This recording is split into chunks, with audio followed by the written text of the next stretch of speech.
खूप साऱ्या ग्राहकांचं इन्शुरन्स आणि इन्व्हेस्टमेंट या दोन गोष्टीमध्ये प्रचंड गैरसमज आहे, गोंधळ आहे. सर्वात प्रथम त्यांना तर इन्शुरन्स आणि इन्व्हेस्टमेंट या दोन्ही मधला फरकच लक्षात येतो.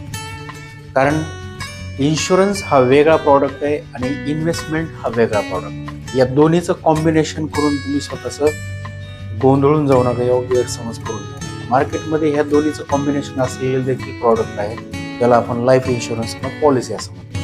त्यामुळे बरेच जण म्युच्युअल फंडला पॉलिसीच कन्सिडर करतात, पण ती पॉलिसी नाही आहे. त्याच्यामध्ये कुठल्याही प्रकारचा इन्शुरन्स नसतोय. पण जेव्हा तुम्ही इन्शुरन्स आणि इन्व्हेस्टमेंट हे दोन्ही एकत्र घेतात, त्यावेळेस तुम्हाला तुमच्या परताव्यामध्ये कुठेतरी थोडंफार कॉम्प्रोमाइज करावं लागतं. आणि हेच ज्यावेळेस तुम्ही दोन्ही स्वतंत्र घेता, तुमचा इन्शुरन्स सेपरेट घेता, स्पेशली टर्म इन्शुरन्स, आणि तुमची इन्व्हेस्टमेंट सेपरेटली प्लॅन करतात, त्यावेळेस तुम्हाला भेटणारा परतावा हा 100% तुम्हालाच असतो. त्याच्यामध्ये मेडिएटर किंवा मध्यस्थी कोणतीही कंपनी किंवा व्यक्ती नसते. त्याच्यामुळं पुढच्या वेळेस ज्यावेळेस तुम्ही एखादी पॉलिसी किंवा इन्शुरन्स किंवा इन्व्हेस्टमेंट प्लॅन करताय, त्यावेळी या गोष्टी नक्की विचार करा. तुमची पॉलिसी किंवा इन्शुरन्स हा वेगळा ठेवा आणि इन्व्हेस्टमेंट ही वेगळी.